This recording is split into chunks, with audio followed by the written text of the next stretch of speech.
Well, I guess we're talking about Shield Hero now. I guess I'll gush a little bit on the rising of the Shield Hero as a kind of pre-season 2, season 3 hype. But yeah, I'll talk a bit about it because I'm a big fan of the novels. So I'll talk a bit about what goes on that was kind of missed out from the ending, because they kind of didn't cover this whole spiel where they party swap. This happened in the web series, but not the light novels, and the web series is kind of cut out now. But it would have been nice to see them interact with the other heroes' team members. What? Why do they party swap?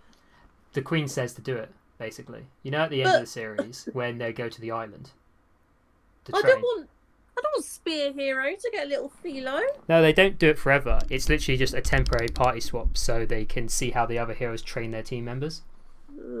You know, at the end of the series, they kind of worked things out. You have watched the first series completely, haven't you? Oh yeah. Yeah, at the end, after the priest fight. Yeah. They work things out and then they go for a leveling event on an island. On the island, like before they go to the event, the Queen basically sits them all down and says, look, tell each other how you level up your weapons so that you can all level up the same and get strong. Because right now you're all trailing behind Malfumi because he's way too powerful. Got protag power. Yeah, his is really interesting because he's the reason he's most powerful is because he's thinking outside the box and not considering it a game. Whereas the rest of them are stuck in their mindset of thinking it's a video game, and so like they don't think they can find new things. They think they know everything, and they're unwilling to branch out. And that was one of the things that happened. They had an argument because they all assumed they leveled differently based on the games that they played. And now Fumi realizes that they're all right, and as long as you can like imagine and believe the concept of the leveling system, you can integrate it. And there's things to that, but so that happens, and they go to the island to level, which isn't a leveling event, which is also really weird. But the thing that they did on that island is they had a day where they each spent with different party members of the group, but instead the books and the manga and the series gone onto a longer arc which involved the scythe guy and stuff. Oh, okay. Because in the light novel, in the web series, the scythe guy and the crystal woman weren't there because I don't think in the web series he had fought that far ahead, but because basically that's the last arc of the web series, and the web series stops there. But the light novels have gone on way more. It's going to be really interesting because they say the last episode of the anime does stuff that hasn't happened, like it doesn't happen for like novels ahead, like him forming a town. That doesn't happen until after 2 arcs. Oh, okay. So it's going to be interesting to see if they roll that back or if they just pretend like it didn't happen, because there's a whole training arc involving weird stuff that happened with Risha and the monk woman, and meeting a pink-haired knight who is level-wise weaker than everyone, but like has techniques that the heroes aren't using. So it's kind of neat. I mean, does Shield Hero ever get back to his actual world, or is he just stuck there for life? Well, I haven't finished the novels yet. Oh, fair enough. I'm on book 5, which is probably 2 arcs ahead of the series. But series has been okayed for 2 more seasons, so I do think like right now. Right now the next event that's going to happen is going to be this thing called the Spirit Turtle, and it really shakes up the dynamic that you thought you had established. That's the one thing about Shield Hero. It loves its plot twists. I think every 5 episodes is a plot twist. I kind of realized it like after reading it again, like because you have the first plot twist, which is obviously he's got the shield and it can't attack, and everyone says it's the weakest weapon. And then he's got the plot twist where he's accused of rape and he gets cast out. And then he's got the plot twist where he gets a slave. and then there's the whole thing of like losing his slave. And then later on there's the whole thing about how he created the shield of rage and ends up becoming more powerful. And then there's Glass that shows up, a human in the waves. So the series just continuously has plot twists. And then you have the princess assassination. It's like they never get on a straight narrative of him just doing his fucking job. Like the only time the waves are important, like in the main story, I found was the first wave. Like, and after the first wave, there's completely different plot elements that come into effect. Like the fact that it's a monarchy and the king technically married into power. So, Oh. because that's the thing. That's why the queen's more powerful than the king. Yeah. In terms of authority, it's a matriarchy. So, like the leadership is passed down through daughters. Oh, that makes sense. Yeah, so like that's the reason that Melty is going to inherit the throne, because it skipped over her sister because her sister did dodgy shit. It's a D-bag. The thing is, she was a D-bag before Shield Hero even showed up, because apparently she was really promiscuous and power hungry, and she tried to assassinate her sister before and things like that. So she's daddy's girl. Yeah, and basically she was stripped of her right to rule, because the queen knew that if she got power in the country would turn to shit. Because I don't know if you remember what happened with the queen, because the whole reason she wasn't there and the whole reason the ceremony went on was because she went abroad to negotiate summoning the heroes for the waves, and while she was gone, the king and the church summoned all 4 heroes in her country. And obviously, and she was stuck in a foreign negotiation when all the foreign governments realised that her country had just summoned all the heroes. So she was like in deep shit because of what the king had done while she had been away.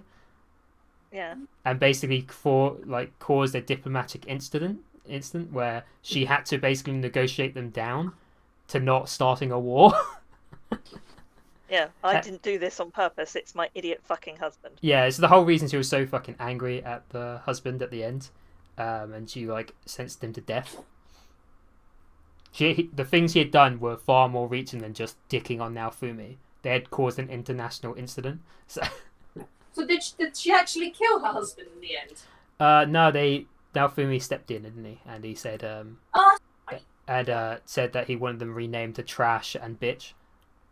That's right. I haven't watched it in so long. Yeah. I've read it and in 2 different formats, so that's why I know it all. Right. I've read the manga, which I don't actually think the manga's as good, but like the visuals in the manga are really cool, which is why I'm so excited for the next seasons, because I think the anime does a better job than the manga in a lot of retrospects. But the books do the best job. But then again, in the books, now Fumi's way more vindictive, because in the books, now Fumi's the one that says that they should be killed. Wow. He's the one who, and it's the queen who talks him down from it and talks him into just said like, wouldn't it be too easy to kill them? Plus, they're kind of important people, and it might look badly on a government that killed their own princess and king. I don't really see that as part of Naofumi's personality, though. I don't see that he would sentence them to death. I don't know, because he's a little bit different in the books. He's a bit more vindictive, and he's a bit more hardened by the events that happened. It's kind of because in the anime he's a bit more soft-hearted, which I think kind of works because it gives him some redeeming factors. Whereas in the books he's a little bit more of a vindictive person that only really cares about his party members. There's a point in the books where he turns around and says like, I really don't care if this world ends. The only reason I care is because there's like a handful of people who matter to me in this world. Other than that, I would ditch. I would go back to my own world this second if I could. Oh. Because that's kind of one of his things, is that he always plans to go home, but because the only real reasons he even cares about this world is because of Raftalia and Philo, possibly Victoria, because she kind of became attached to him. There's other characters that show up, like in this next series. It's going to be really interesting how they handle the Spirit Turtle, because there's some underlining stuff going on where I don't know what they're going to take and what they're going to leave. Like it hasn't come up at all. It's the next event. It's the next arc of the story. Oh, okay. I'm not going to say anything about it, but it's the next arc of the story. And it pretty much throws the whole premise on its head a bit, because I know at the end of the original series they did play on the idea that these people are coming from another world to kill the heroes, because their world's also having waves, and like if they make this world lose, they will win the waves or something like that. But they only give you so much information at the end of the original series, and that's why I said it's a bit rushed, because they don't explain it as well as they could have in the anime, where because Glass, I can't remember the other two names, Scythe Guy and Crystal Girl, are all from the same world, and they're from basically a fantasy universe that's like the one they're in now, the Merry-Rock universe, but it's all based in it's all got Japanese culture, which is the reason Glass looks like she's like in a kimono and stuff like that. And the heroes at this point, like even by the end of the series, are so demonstrably weak in comparison to Naofumi's party members. It's really concerning to see if they'll even help him in the future, because Raftalia is easily stronger than any of them at this point. Like Raftalia is actually probably the second strongest person in the country compared to Naofumi. Yeah, but you don't really see what the sword hero or the bow hero really does, do you? In what sense? You don't really see any of their stories, so you don't really know how powerful they are.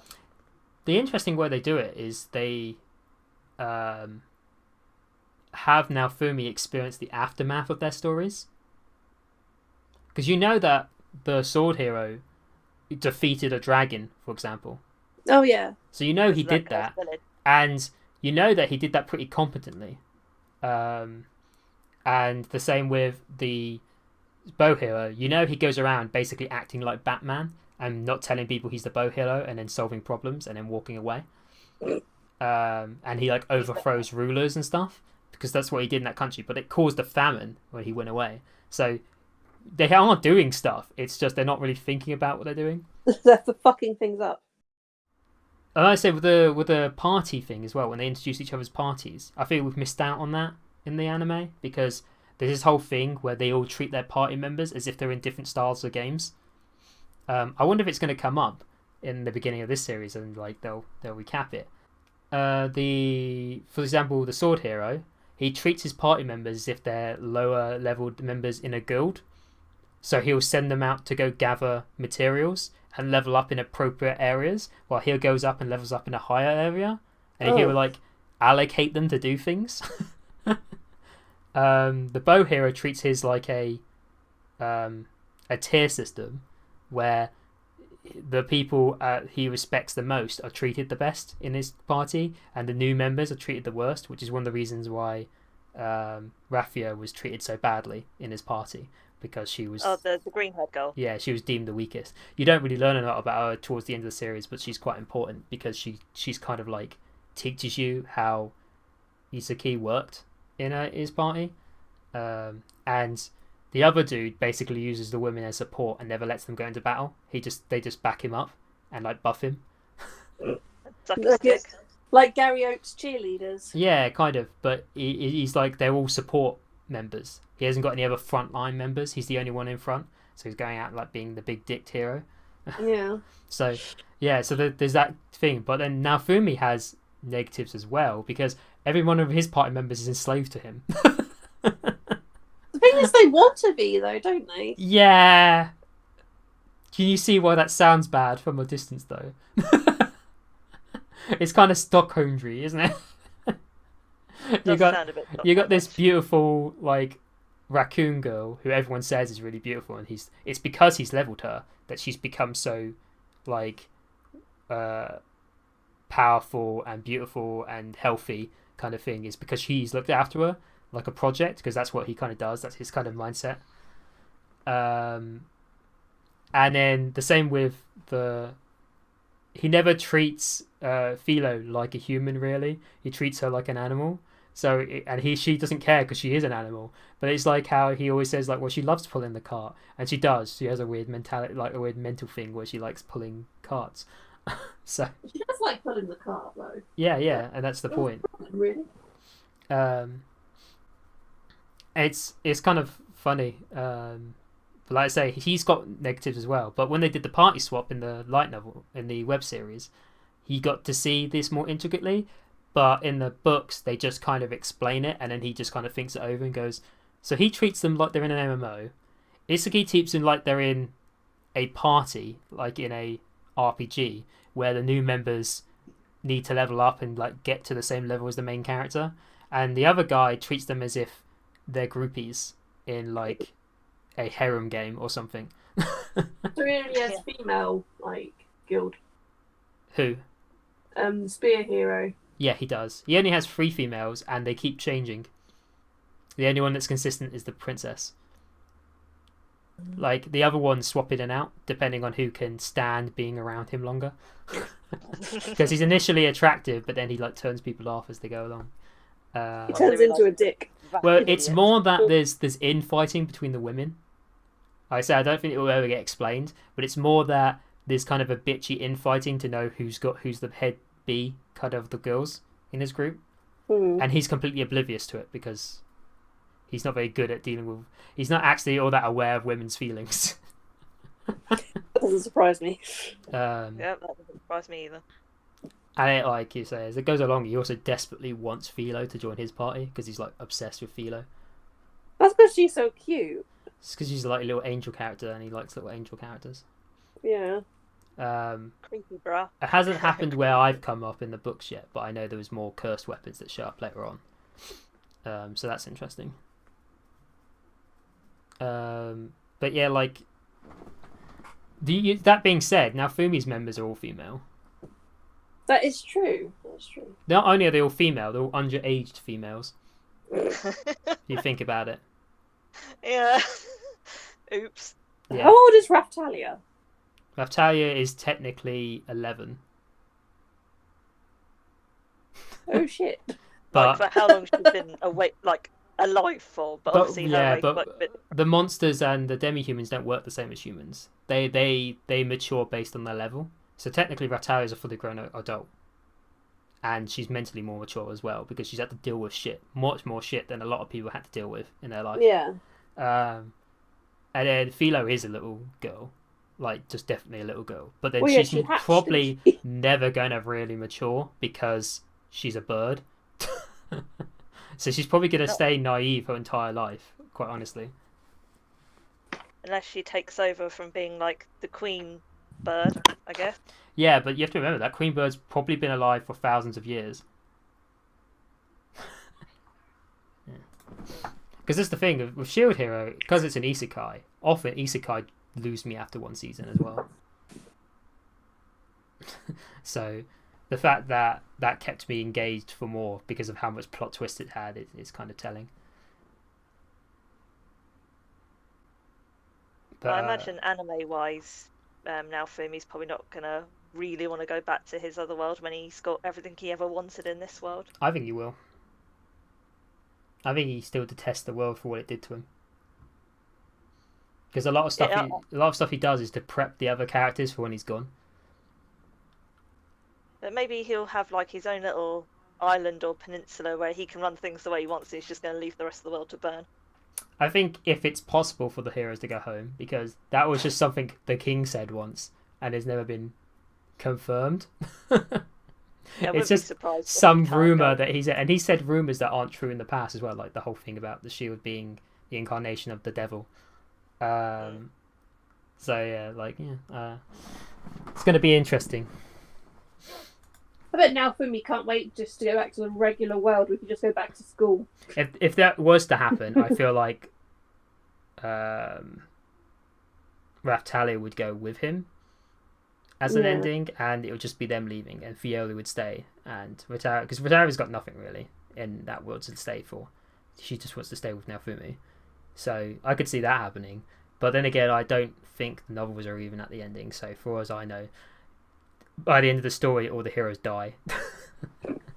Who knows? So it's. I think it's. She'd probably just kill herself. Yeah, I think it's a solid isekai compared to a lot of other stuff that's come out. I mean, I really like ReZero as well, but ReZero is more of a mindfuck than anything else. Yeah, just a bit. Have you seen ReZero? No. You'd probably like that. It's pretty good. It's kind of like, an isekai, like you know what the term isekai means, right? I keep saying it, just assume. Guy who has all these girls who love him. No, it's where someone's transported to another world. Oh, what was I thinking of? Harem. Harem. Whatever. I mean, They're the two are usually quite yeah. similar, but- You're right. They are usually interlaced. But yeah, so a lot of times those have a really interesting premise and then fall apart about 10 episodes in. Oh, you mean it's like the anime of that girl who ended up as that bully in the school and she was trying not to get killed. Oh, yeah, all Yeah. ends lead to a bad ending. What's it? Every flag leads to a bad end. What's it? I was transferred to another world and every flag leads to a bad end or leads to doom. Whatever it's yeah, called. Something like roads lead that. to Doom or something. Yeah. I can't remember the exact name of that anime, but it's really, really fun. Yeah, that's an isekai / harem. Yeah, it's my next life as a villainess. All routes lead to doom. That's it. Yeah, that's an isekai, but it's based on dating sims other than a fantasy RPG, as is the term. Yeah, that was a really cute anime where all the characters fell in love with the main person. Yeah, I mean, again, I don't feel like I need a season 2 of that. There is going to be a season 2 of that, isn't there? I know, but I don't think I need it. I mean, it was all wrapped up in a neat little bow by the end of season 1, and I think it got everything it needed to do. It's not like I'm wondering what else awaits her in the world when she graduates, is it? It's not like there's a big What are they going bad. to cover? Her marriage. That's the only thing I can assume. It's just going to be a massive gay orgy. Yeah, I mean, I wonder if that's where the engagement comes from, the fact that you're wondering how her marriage is going to progress, because she's betrothed by someone, isn't she? But everyone else wants to get in her pants. Yeah, the princely. Geordie. And she hasn't said she's not going to do it, because she tried to say you don't need to, but he was like, nope, gonna do it. Oh yeah, You're he was my like, waifu. "No, you're my wife now, Dad." Nope, engaged already. No take backsies. No, if Keith anything to say about it. He's like, no, she's mine.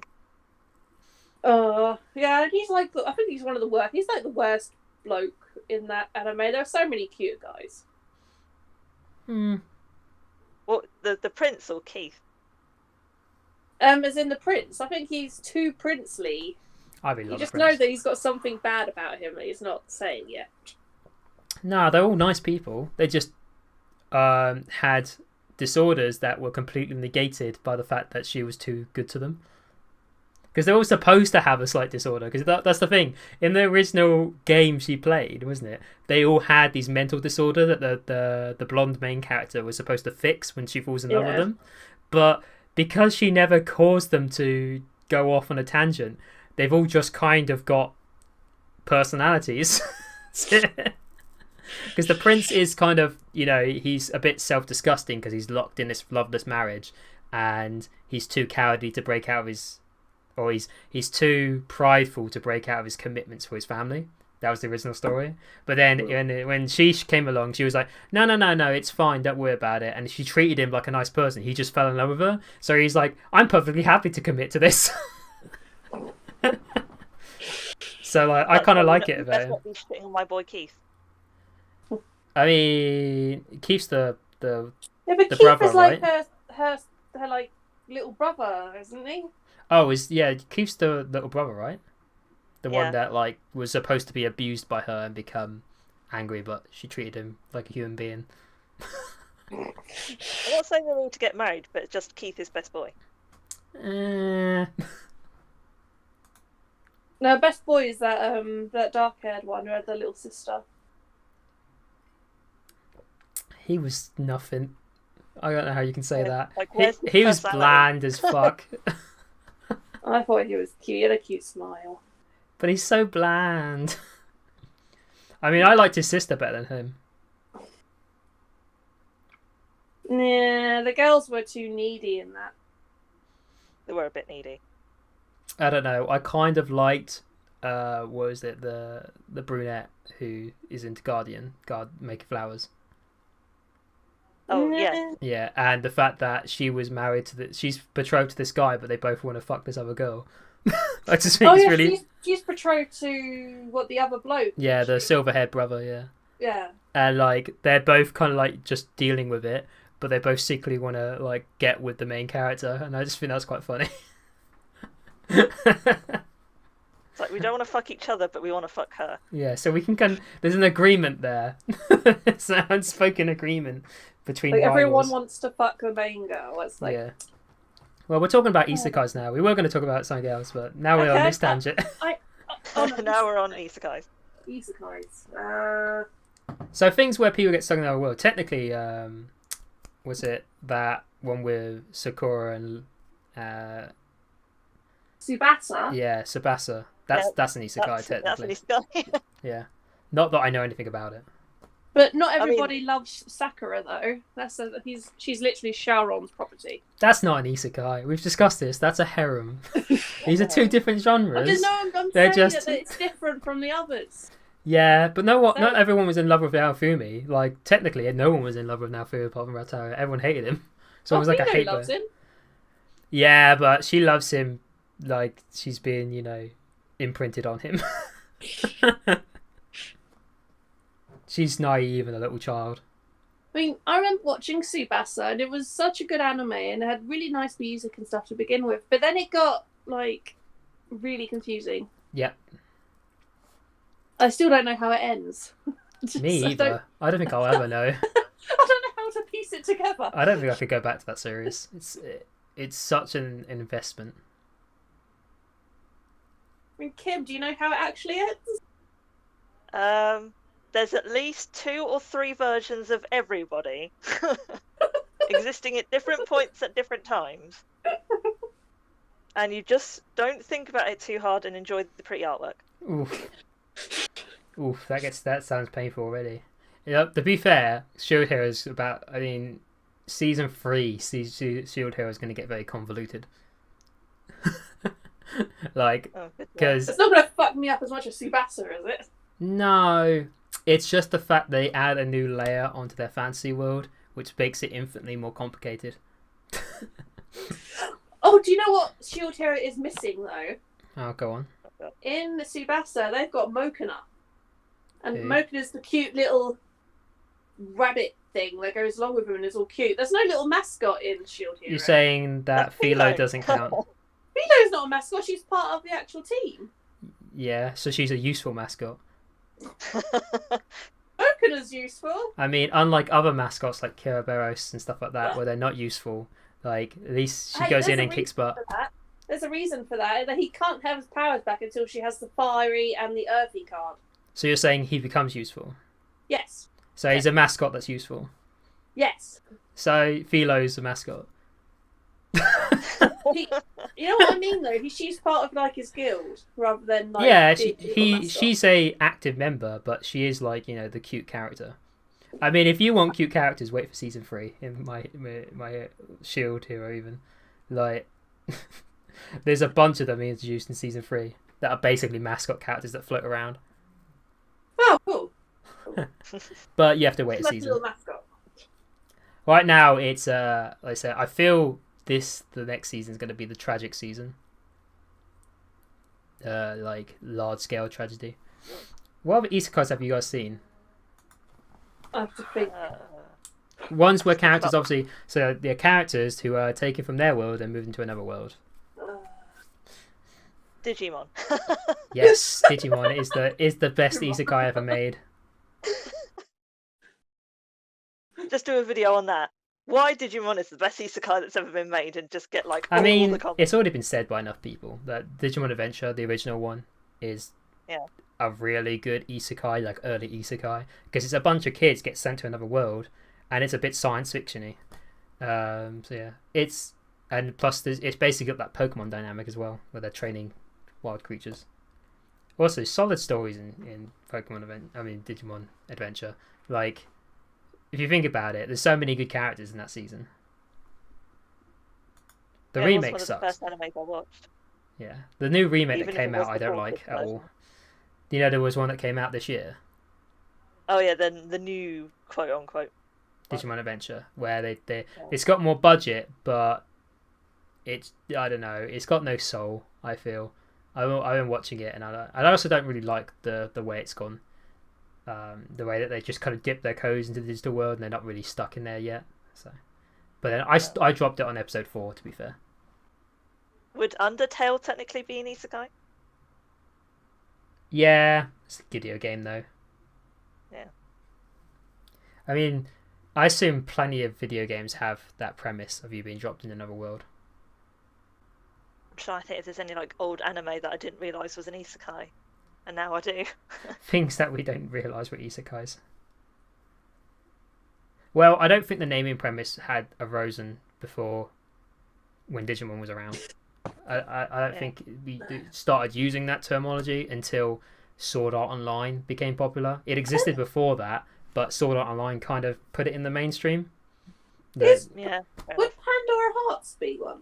Or is because he kind of goes into another world, but then he's like taken back and he's actually 25, but he's still 15. Pandora I Hearts. wouldn't class it as an isekai because he doesn't spend the majority of the series there. Oh. It's an isekai arc, like in Yu-Gi-Oh. Oh yeah.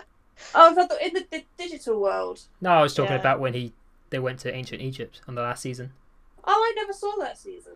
Yeah, they literally, the main characters get dropped back in ancient Egypt, and they like kind of, it's an isekai. Technically, the first one's an isekai just by having Julia's Kingdom. No, because They're on the they're not line. like going to another world. They're just going to a tournament. They're not going to another world in the other one either. They're going to Egypt. Yeah. Egypt's the same They're world. going to ancient Egypt, like with Same world, magical beings and gods walking around. It's completely different from the world they're currently living in. Whereas I'm saying like they literally got on a boat and were just going to an island to have a tournament. That's not another world. That's them getting on a boat and going to a tournament. You know what I mean? Well, it's Pegasus' world. Yeah, but it's like saying going to Disneyland is an isekai. We've all been isekai. It's not. I'm sorry.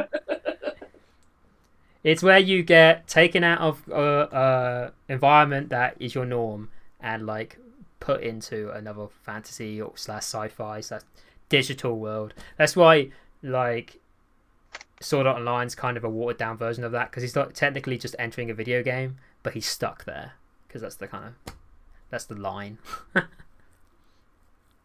I'll think of any that I've seen.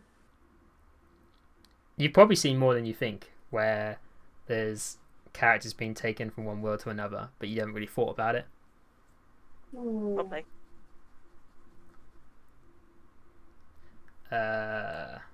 Let me get up a list of isekai. Oh yeah, you wouldn't have seen it, but Here, There, Now, Then is an isekai. Now, Then, Here, There, sorry. It's probably the earliest case of an isekai I've ever seen, because it's like an 80s show. I'm pretty sure. Spirited Away be one. Yep. Yeah. Yay! Alice in Wonderland is an isekai. Oh my god, it is. Yeah, if you think about it. Yeah, 2000s was Now, Then, Here, There. It's probably the earliest case I could think of there being an isekai story. And that one was just depressing. That was not carefree or whimsical at all. That was about a boy being sent to a world and then enslaved and treated like shit. Wow. And watching people being abused. Sounds scary. Don't watch it. It's sad. I mean, if you don't mind sad shows, then watch it. But yeah. Oh my god, how about the first My Little Pony movie? Yeah, I guess. Because Twilight goes... You're not wrong. Oh yeah, it is an isekai. You're not wrong. That is that. Oh, cartoons that are isekai. Alright, if you say so. But Yeah. Twilight, you know, consumer. No, you're not. No, I'm not disagreeing. You're right. No Game, No Life. Sword Art Online. Digimon Adventure. Dot Hack. Oh yeah. I mean, you know, if you've seen those. I suppose Tenchi Muo Season 2 was kind of like that, you know, where he gets taken into space. Oh yeah. Because the first season, they were just hanging out in his house. And it was just Yeah, it's the only thing I saw was them hanging around in his house. Yeah, and then, like, later on, it progressed. But yeah, like, Slime. Oh, when I was reading Incarnated as a Slime. Yeah, that's like one of the basic ones, and because they're quite common nowadays. You get 2 a season at least, because of Sword Art Online, you'd say, because you got things like Konosuba is an isekai. Yep.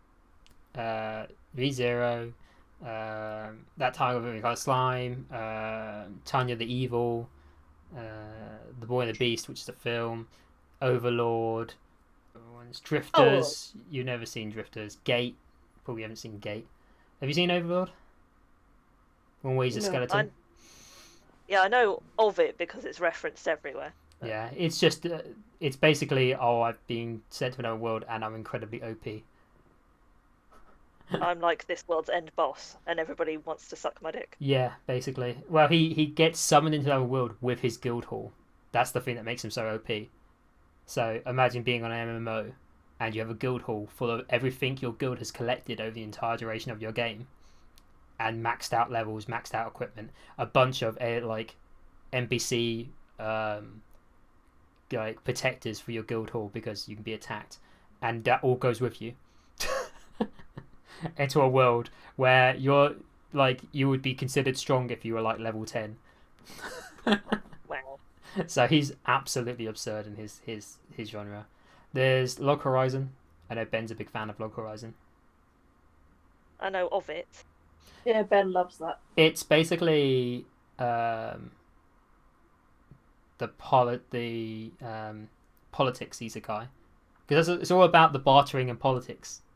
So if you're not into that, then you probably wouldn't like Log Horizon, because it's taking that kind of online MMO tack to bring it to like trying to build a society and using politics and using a marketplace and kind of messing around with economies and worrying about the impact you have on the state of affairs of the residents of the world you've invaded, because it's like a big number of people get isekai'd.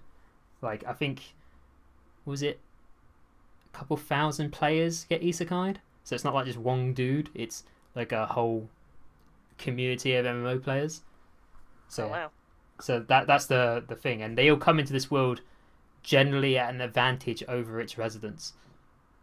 So like, and people don't even catch on, and that the residents aren't just NPCs until like a couple of weeks in, because they were just treating them like NPC vendors, and then they realize they're normal people. They're just like living their lives. So it's kind of interesting that they then have to start dealing with democracy and like the politics of interacting with people that live on that planet. So that's the interesting part of Log Horizon. But at the same sense, you're watching politics, so it's kind of boring. Yeah, it doesn't sound like my cup of tea. Politics heavy to me. Yeah, and it is, and economy heavy as well. One of the first arcs of the story is so all these characters get stuck in this world, and they can instantly make meals out of their menus if they have the right materials and stuff. So they won't starve to death, so they can make meals. But everything they eat from their menu and stuff like tastes like stale. Like it just tastes like nothing. Like they're eating like rice crackers and water, so there's no point in it. And so it's really depressing.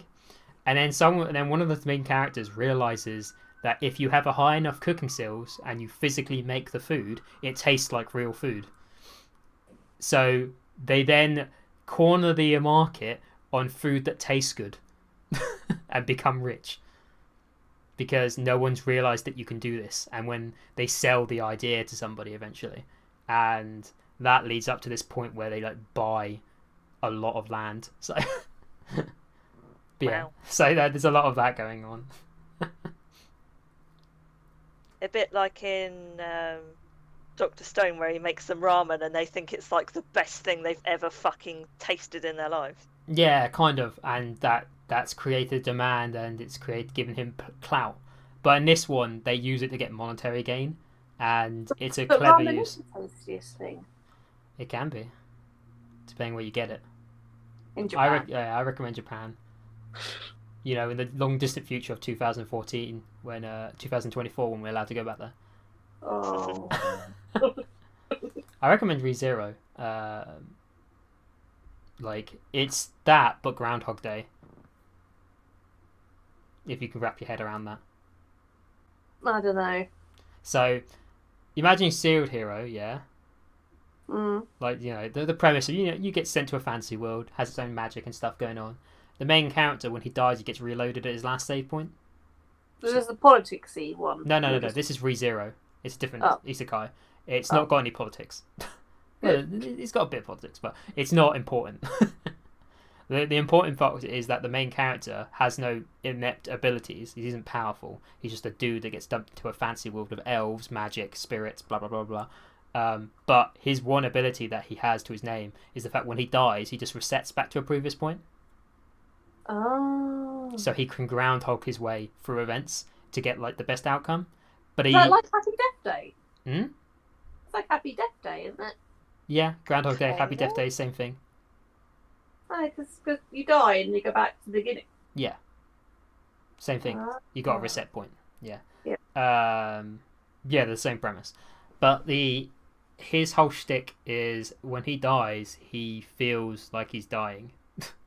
So they take that and they take it to the actual logical point of it. Of, feeling getting stabbed in the stomach isn't a pleasant experience. And especially since when he dies, he remembers how it felt to have that happen to him. And then so his body kind of has this like knee-jerk reaction when he gets when he gets sent back, and he still feels like he's feeling the pain. He has like phantom pains, and he remembers all the horrors and stuff like that. So like it affects him mentally. So his mental journey is what's interesting about that story, because he gets really messed up. He starts getting like close to people as well, and there's other things going on in the world. It's got a lot of nice mystery to it. If you want a romantic one, there's My Familiar of Zero, which is about a wizard that accidentally summons a boy as her familiar into a magic academy. Okay. And I haven't heard of that one. because they all have magical familiars, some of them have like dragons and stuff, and she accidentally summons this boy. That's a kind of retro and old. Yeah, it's kind of retro and old, and it ran for quite a while, and it's one of those cute early isekais. Do you ever watch Overly Cautious Hero? No. Yeah. Oh man, Overly Cautious Hero is so fucking good. Watch that. It's a one-season comedy. It's not going to have more. It was just an original anime. It's just funny. If you want to see what an isekai is, that's an isekai with comedy. Okay, It's an isekai that knows it's an isekai and takes the piss. Yeah. So the guy gets summoned, and when he's summoned to that world, he like goes, "I'm not going on this death adventure yet. I'm going to max out my level so I can't possibly lose." And and so he like does push-ups to make himself more powerful before he even starts out on his journey. Okay. It's like if your average gamer got isekai now, they'd know exactly what to do. Yeah, sort of thing. except he's overly cautious, because I mean there's that, making sure you're safe, but there's the point where he's like, he demands absolute no risk at all. Even though that did end on a very kind of no. Yeah, I think it's good. I think it's got a solid story. It came around. It's clever like that. His fight with the slime was the funniest thing in that. Where he uses his like god tier power move to destroy a slime, and then he's not sure, so he does it again. Yeah. And it's like, it could still be alive. I'm not taking the risk. It's a bunch of other like trash ones. I'm just going down this list of like trash isekais. How Not to Summon a Demon Lord. I don't know why I like that show. It's just the stereotypical premise, but the main character can't stop RPing as a demon lord when he's like isekai'd. Like, yes, do not mess with me. I am the Overlord. And it's just him role playing. He's not actually. He's just a dude from MMO, but he just can't stop role playing as it. It's the only way he can interact with human beings. Dr. Stone then technically isn't an isekai because it's set in the same world. It's an isekai. It's an isekai and everything, but the world drastically changes so much that it definitely is an isekai. Do you know what I mean? Like, it's like if you were transported to a Stone Age universe. It's just the fact that he was transported through a non-fantasy means is what would throw you off. But I mean, like, if Sword Art Online's an isekai, then that's an isekai. Yeah, because I suppose that's not in a different universe, it's just in a virtual environment. Yeah, exactly. Alpharati, I've seen that. From Commonplace to World's Strongest. That is a bad series, but I kind of liked how trashy it was. Some isekai are just ridiculously bad. Like In Another World with my smartphone, ridiculously Peter bad. Pan. What about that one where the girl got like reincarnated as a vending machine or some stupid bollocks? That's only a light novel, but yeah, I was reincarnated as a vending machine is actually quite hilarious. But that's just the sound of it. It's also I was reincarnated as the sword. It's quite funny. But they're light novels. I don't know much about them. I don't read that many light novels.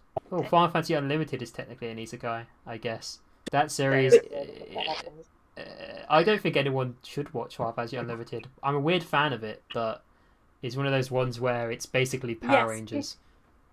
His island is they show up to a place, fine. a monster attacks, and then the guy beats it in one shot using a really bombastic move.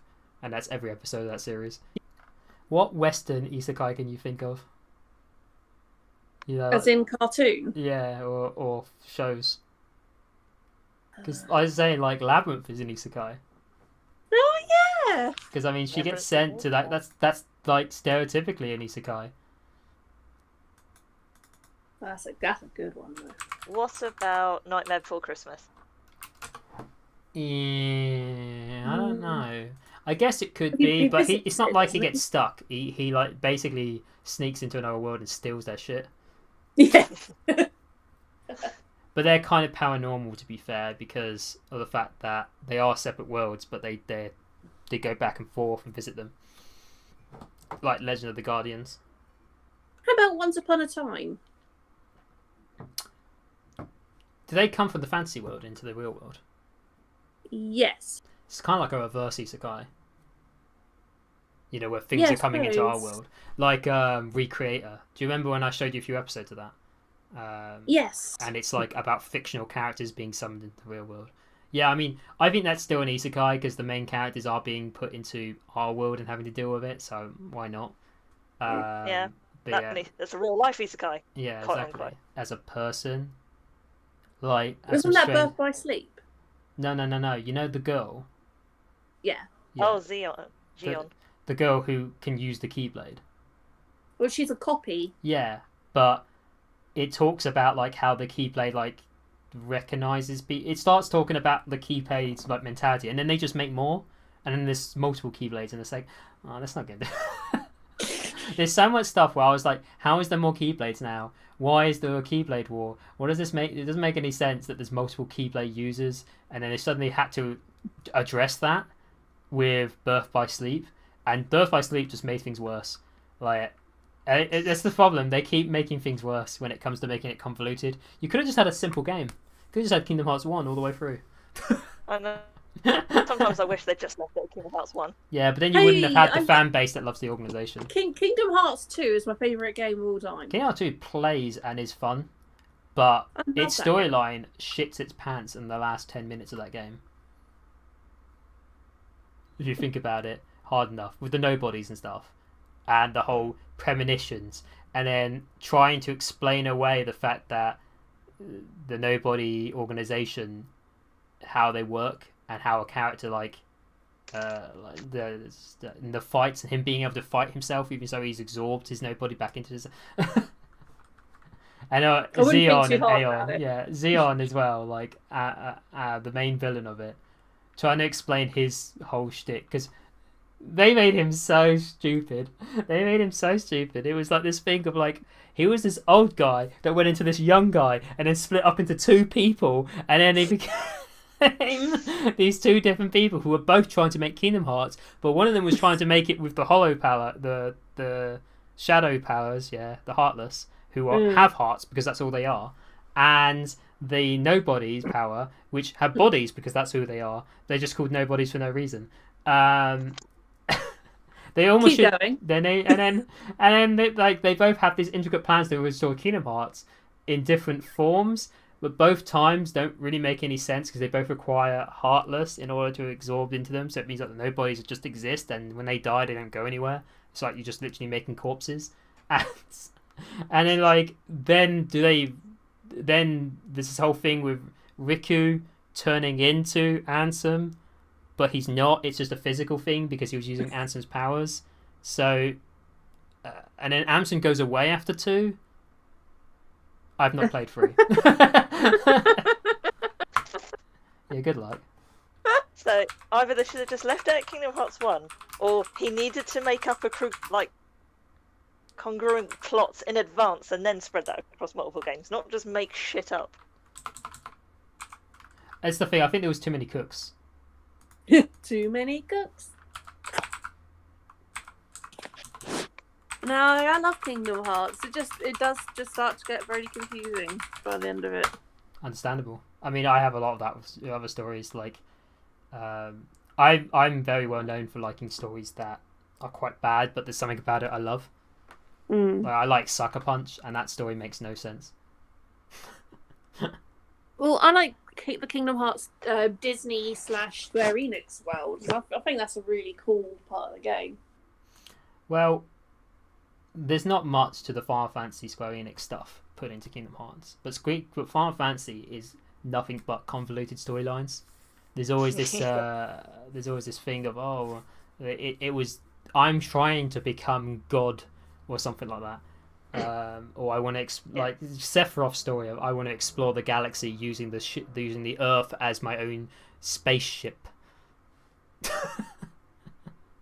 I don't know the Final Fantasy stories. I know in 15 they've got their car and they go everywhere. Because the bro gang. That story is really easy to explain because it's almost non-existent.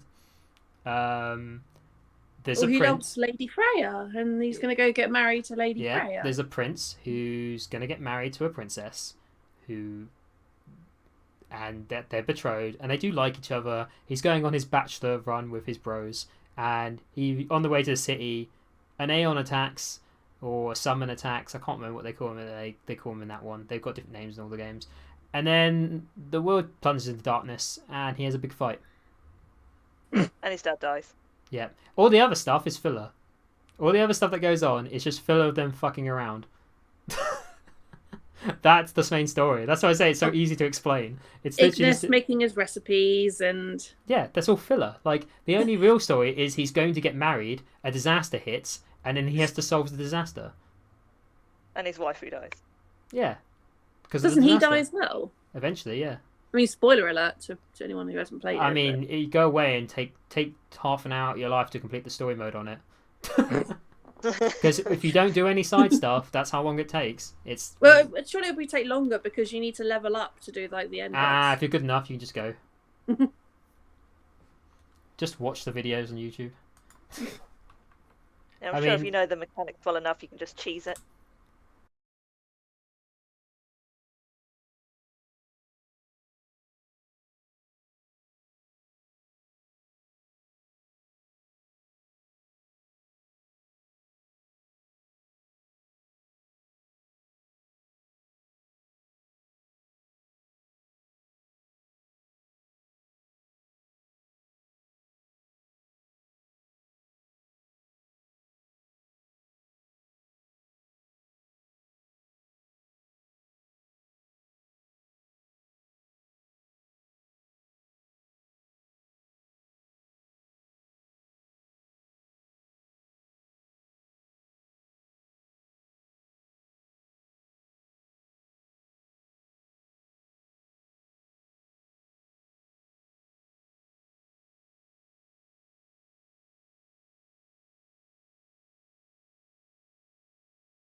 10 is the only one that fits that.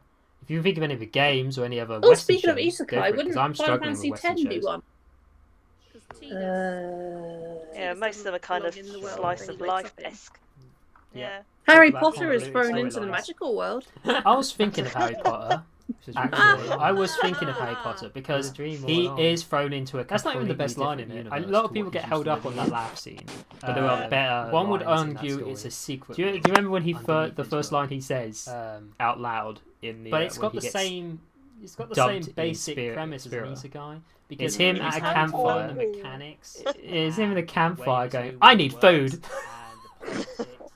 Who says that? Like, I need food. Super genius.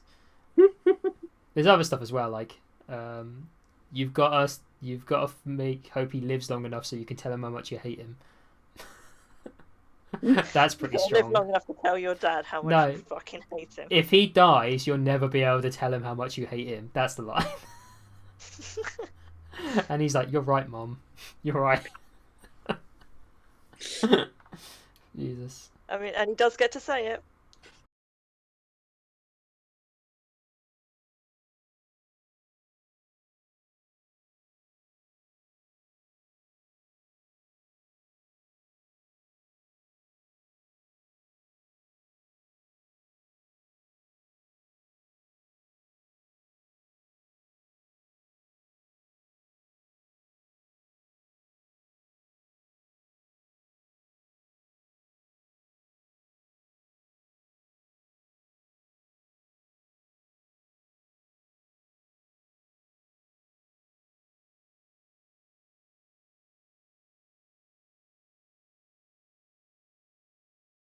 And he makes new friends, and he's completely disconnected from his other world. It's just every now and then he visits his other world again, but it's never the same. It's like his whole environment's been changed. So apart from the fact that basically his whole life was a lie before he turned 12, that was the isekai thing. The weird thing that thrust him into a new world was the fact that he was being lied to his entire life. Yeah. So yeah, it's kind of interesting. Because Star Wars isn't, because it's not like in Star Wars he's entering another world, but he's thrust into the world of being a Jedi. But that's always existed, and even he knew about Jedis and stuff like that. He does leave his world though. Yeah, his physical world in the sense of his planet. But he leaves Tatooine. In the retrospects of its universe, a planet is a very small place. It's basically a town. No planet gets explored more than just a random town in a fantasy in Star Wars. In the films of where anyone goes nut shit. I know other things in its chronological explore it more deeply, but the films don't. They're basically pit stops. Oh, really old, fairly obscure film, The Page Master. That's an isekai. That's an isekai. It's another one of Macaulay Culkin. Yeah. Yeah. It's the library world. You get stuck in the library world. Ah, the world of reading. Yeah.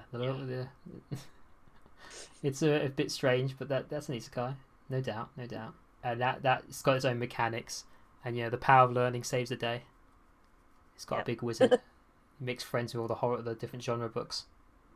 Learns to appreciate the different genres. From the point of view of Arnie, is Terminator an isekai? You mean because he gets sent back in time? Yeah. No. But it's funnier if you think it is. It is, but no. No. Definitely not. That doesn't work for me, I'm sorry. I can think of another anime. Yeah, go for it. Rosario Vampire. What's that? It's to do with a guy who accidentally enrolls in a monster school, and he becomes friends with like this vampire girl.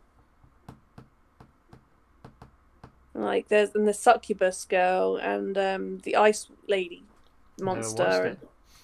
You never watched that one? No. No, I used to have all the mangas as well. What's it called?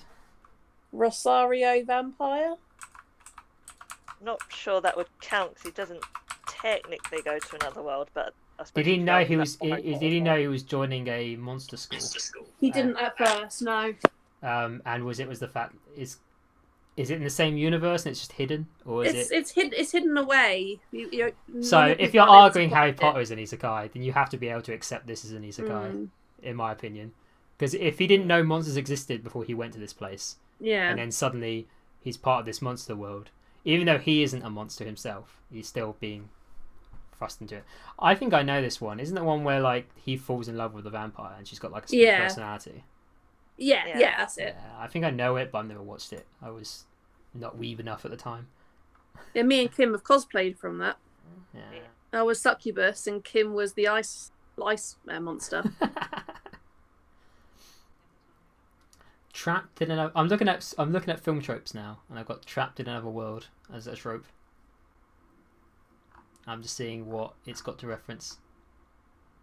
It's got to be more. There's got to be, surely. I mean, Fable, the comics, and the basis of the game Wolf Among Us is like a reverse isekai because it's about a bunch of fancy people coming into basically a American, almost noir-esque genre where they're just trying to live their lives and they all live in like a slum in America, and the big bad wolf gets turned into a human and becomes a detective.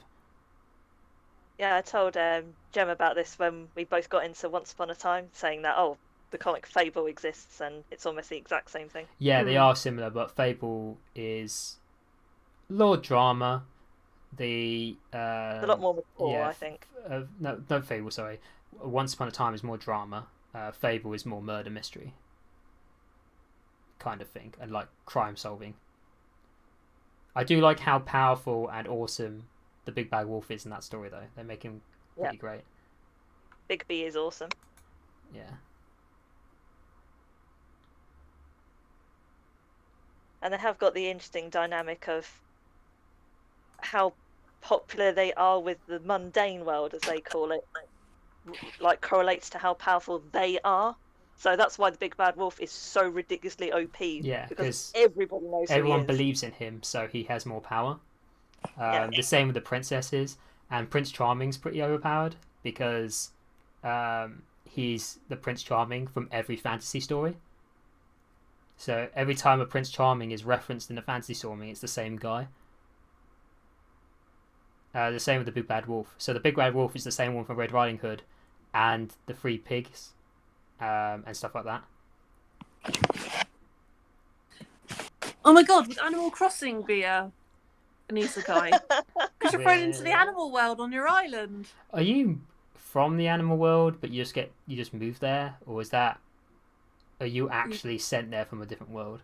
No, you move there. Because I don't think they established the plot that hard, to be perfectly honest. There isn't a massive plot in it. It's just so laid back and cute. Yeah, exactly. So you just happen to be a human in a vastly animal-related world. So I've got a few Western films. So Tron is an isekai. Oh, Tron!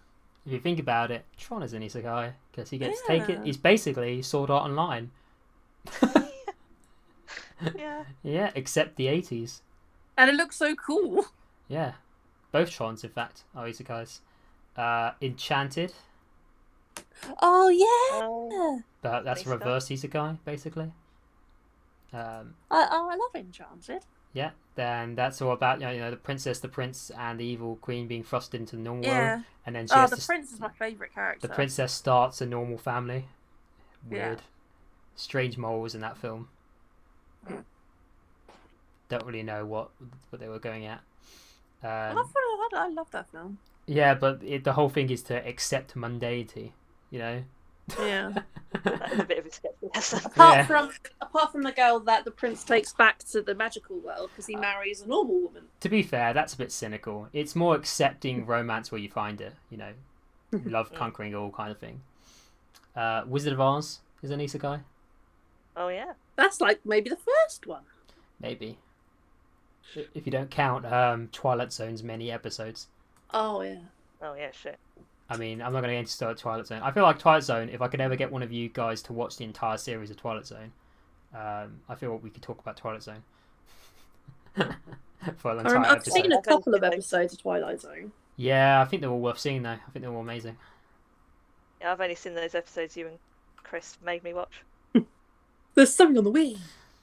I mean, I've got the whole series if you want to watch it. Well, we need this fucking pandemic to piss off. Yeah, need the coof to go away. The coof. Yeah, the Heineken flu. The thing that's caused this whole world to go to pot. Yeah. Narnia. Oh, Narnia. Fancy World. This is good because when we eventually do our Fancy World locations, we'll be warmed up. So Narnia. I mean, I'd never go to Narnia, but it's definitely a fancy world. I've never actually seen Narnia. I just know there's a really regal lion in it. Yeah. All I know about Narnia is it made me want to have Turkish delight for the first time. Ugh, Turkish delight is nasty. No, it's nice. No. I mean, have you read the Lion, Witch, and the Wardrobe? No. No, I haven't read it or watched it. There's a whole point where the witch gets one of the boys hard addicted to this magical Turkish delight that makes him her slave. Yeah, I know. Like, is it the youngest son basically turns into a massive d-bag? Yeah, because he gets basically drug addicted by the queen.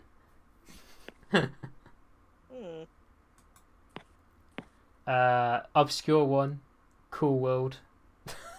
Oh, yeah, I've seen a review of Cool World. It's like Roger Rabbit, but with Dark. more adult themes. I wouldn't say it was dark. I'd say adult themes.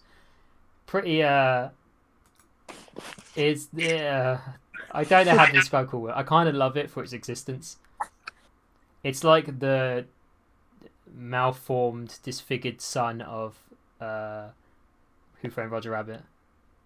With Brad Pitt. With Brad Pitt, and talking about having intercourse with cartoons and giving it a name.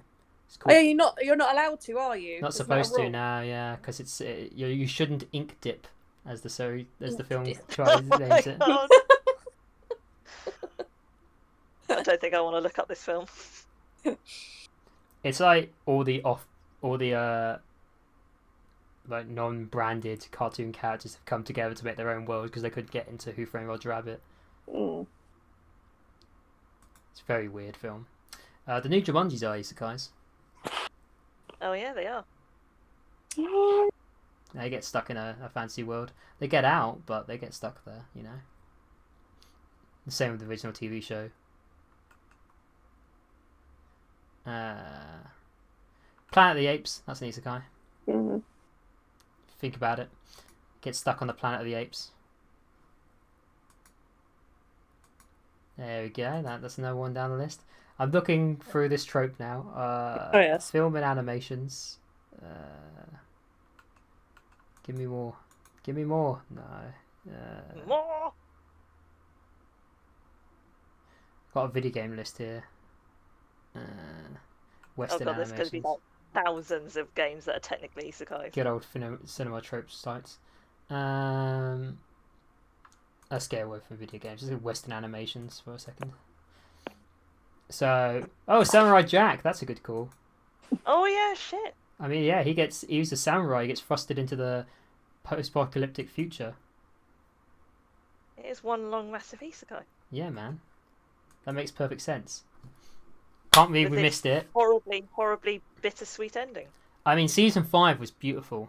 I was so happy with that season 5. The fact that they came back to it and they did a good job. Rare in the field of Western cartoons. Well done to them. But the ending, though. Ending. It's sad but melancholy. It made a lot of sense. Like, I liked how the ending basically had him as well. So, as far as Aku is concerned, he sucked Jack into the future. Was like, problem solved, and then he jumps immediately back out. And that's how the series. So he goes, what happened? He immediately jumps back out and faces him because he's like, that's time travel. Dungeons and Dragons, the original series. Yeah. Wow, that's old school. Those Never ended, never got home. That's the running joke about that series. Had 3 seasons, I think it was, and they never actually got home. They were stuck in that Dungeons and Dragon world for their entire lives. Talk about bittersweet. Mind you saying that, the Never-Ending Story, the films, that's an isekai. Is it? Isn't it him just reading the books? He doesn't actually go there. Him reading the books makes the story unfold, but he doesn't actually go there, right?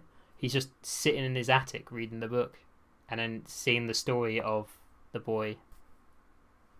I don't know, towards the end, the lines kind of blur a bit. It's true. I think that's more of a surreal thing than him being teleported to another world. Like I say, it'd be a skeptical yes for me.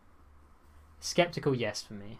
Like, you know, I can see where you're coming from, but it's like... If you squint your eyes, you can call it. Yeah, exactly. Captain N in the Games Master. Do you remember that show? I don't know that. No. You don't know Captain N? So Captain N was an old 90s cartoon that Nintendo branded, and it was made by a Western company. It was about this dude that really liked Nintendo. Of course. And he had the controllers and stuff. He's got the Nintendo red jacket, the official one. And him and his dog get sucked into the video games. And he just hangs out with Kid Icarus, Mega Man, and Simon Belmont, and some rando princess in the game world, and has to complete lots of game stuff. It's very 90s. And all the designs of the characters are nothing like modern day conceptions of these characters. They're really 90s. Like Mega Man's this short little green gruff bloke. I was about to say, I only know the most modern iteration of Icarus. And same with Simon Belmont. Simon Belmont does not look like Simon Belmont. He's like in a weird adventure that just happens to have a weird piece. More like Indiana Jones and some oh god, what's his name? Johnny Bravo mixed together. And Kid Icarus is just a weird kid. But yeah, it's very satire and jokey, but he gets sucked in the video game world. It's probably the first time I saw that thing happen where a character got sucked into a video game world, was probably in this series.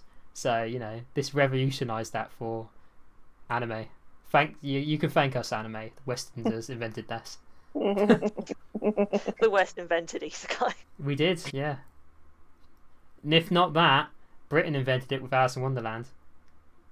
Well, that's true. Thank me, anime, yeah, you know. You can thank us whenever you want. Yeah. Where's our royalties? Yeah. Super Mario Brothers, I suppose, technically. Especially the film. The film, yeah, but the actual game, he lives in the Mushroom Kingdom, doesn't he? Does he? He's just a plumber. Because the Mushroom people aren't plumbers. I don't think humans are native to the Mushroom Kingdom. I don't know. Yeah, Princess Peach. Yeah, but she's a toadstool. She's not. But she's a human. She just looks like a human. I don't know, it's weird. I think it's kept purposely vague. Yeah. Maybe if you took her crown off, she'd turn into a female toad. Yeah, you know, new canon. You got the super crown, haven't you? Turns Toadette into a princess. Think about it. She's probably a toad. Probably a female Yeah, toad. what would happen if Bowser put that crown on? Just saying. Maybe. Porn is what happens. You get Bowsette. The best thing to come out of that game. But I meant more the film. You know, the live action film. Yeah. That's definitely Yeah. Mario. I'm Luigi Mario. He's Mario. Stupid. Futurama's an isekai. Oh, yeah. He gets frozen into the future. Right. If Dr. Stone's an isekai, Futurama's an isekai. Just saying. Yep. Over the Garden Wall. It's a short series. Imagine you haven't seen it. No. It's made by the same people that kind of did Adventure Time. It's only a short run series. It's really nice if you ever get the chance. It's just a fantasy tale. It's about, I think it's 24 episodes. About this boy and his brother. They go over this wall in the garden, and they end up in kind of a Narnia land kind of thing with lots of weird fantasy stuff going on. It's very Alice in Wonderland again. Fair enough. Though, saying that, is Infinity Train an isekai? Yes, definitely. It's definitely so. Have you watched that now? I've seen season 1 and 2, but not the new one. But I haven't heard fantastic things about the new one. I don't think I've seen the new one either. I've seen 1 and 2. I liked 2 a lot, but I know Chris didn't really care for it. But I liked the story of her mirror self. I thought it was really neat. I should check out 2. I've got a load of things to watch, and I've been too ingrained with having a PlayStation. So, the Owl House I've heard a lot about. That's a new cartoon that's come out recently, which is kind of Harry Potter-esque. It's done by Disney, same sort of crew that worked on Star, and apparently I've heard good things about that. It's about like a young girl learning magics, as you do. I've heard good things about it. I'll let you know if I watch it. Yeah, but Infinity Train's on here as well. Yeah, so Infinity Train is about a young girl who does she just wake up on the train? I think she original? Just found it when it was stopped and walked on, didn't she? And then it moved again, I think. I thought she woke up she was in the train. woods and found the train. Yeah. She was like running away or something, or she had a lot on her mind and she was trying to get to science camp or math camp. Oh, yeah. Yeah, and she just ran away from home because her parents said they couldn't take her to math camp. And so she just tried to get there herself. She ended up on this train, and it's just this bizarre thing where each cart is a world on itself. And as she explores the train, like she meets all these bizarre things going on. It almost feels like the train has sentience as you're in the first season. So it's very interesting to see where it goes. Yeah, it's worth a watch if anyone's interested and hasn't seen it. The third series, they're calling them books as well. They've gone Avatar route in Infinity Train. They call it Book 1, Book 2. Okay. Yeah. The Cult of Conductors, if you say so. The second book was called Cracked Reflections. So that makes sense. Yeah. They're neat. I like them as an original series. Avatar is not an isekai.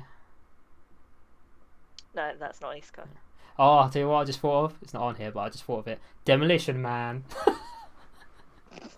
Demolition Man? I don't think I've ever seen that. You haven't seen it? It's got... No. God, no, my brain. Rambo. Oh, Sylvester Stallone. Thank you.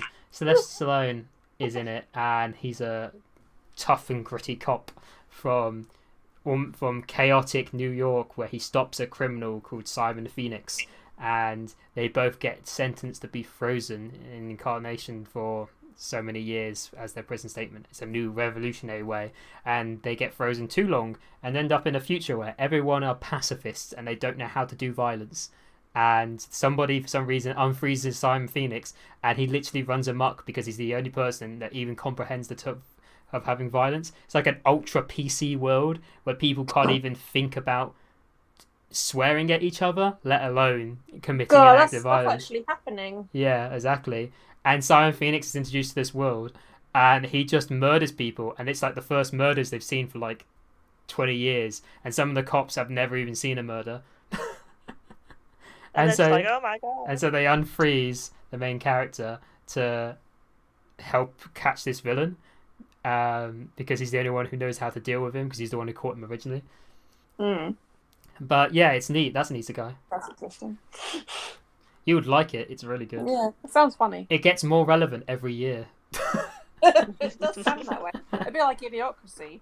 Yeah, I was about to say like Idiocracy. I think it's more relevant in Idiocracy in our state of affairs, because I think even though I get where you're coming from, Idiocracy is kind of going down this trope of we're all dumbing each other down. But honestly, I think we're all talking too much at this point, to the point where we don't take any action. And that's the PC world I think we're heading towards, because we're all talk and no action. Whereas in Idiocracy, it's almost like we're letting the state look after us and stuff, which, you know, is also kind of relevant. Yeah,